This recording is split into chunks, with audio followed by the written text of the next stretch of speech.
Much like a good sports car receives praise for the predictability of its grip and braking performance, the best 3D platformers provide predictable jumping and movement to create a sense of rhythm and control.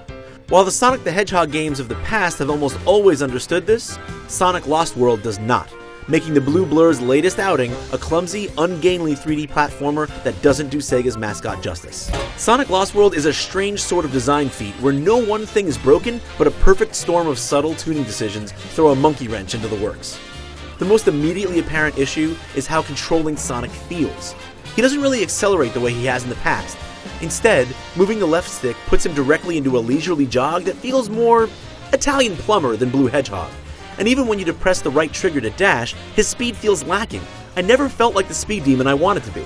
As underwhelming as I found Sonic's speed on the ground, I was floored by how sharply it dropped off in midair. Leaps fall far short of what I expected based on my running speed, so I had to rely on the double jump, which returns here from Sonic Colors, to ford even the smallest looking gaps.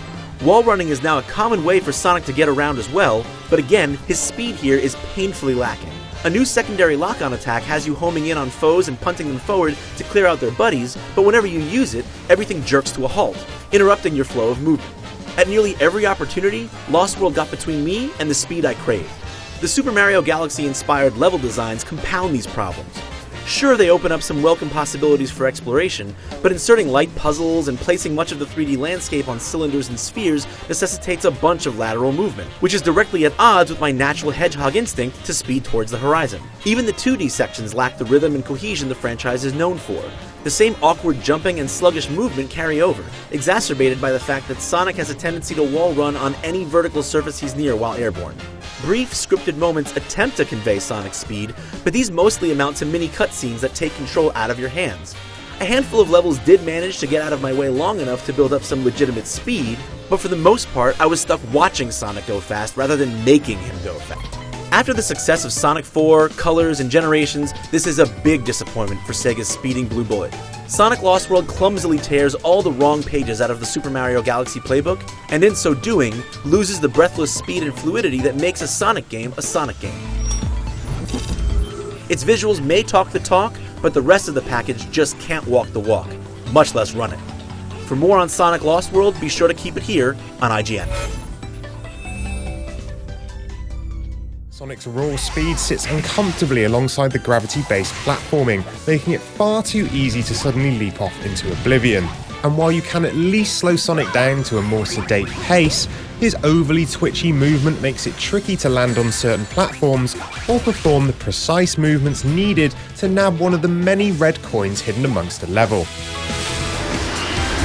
Lost World's own ideas often fall flat too. Rings placed alluringly at the sides of walls can be reached with a spot of parkour, but its implementation is clumsy. All too often, I found myself cursing at the screen as Sonic failed to leap smoothly from platform to a wall run and frustratingly plunged to his death in endless space.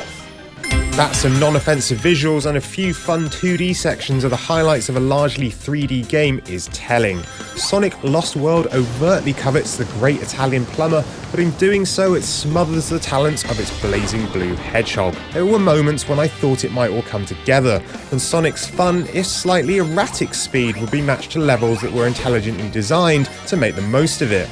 There were some brief glimpses of that, but for the most part Sonic Lost World is confused and derivative, and tries far too hard to be clever without any intelligent design to back it up.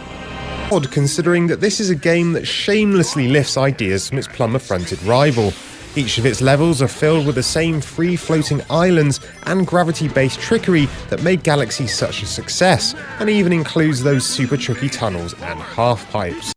So, after watching that video, you tell me, do you all believe those reviews or not? If you want to see more Sonic Lost World, make sure to stick it in to Gobandermani456.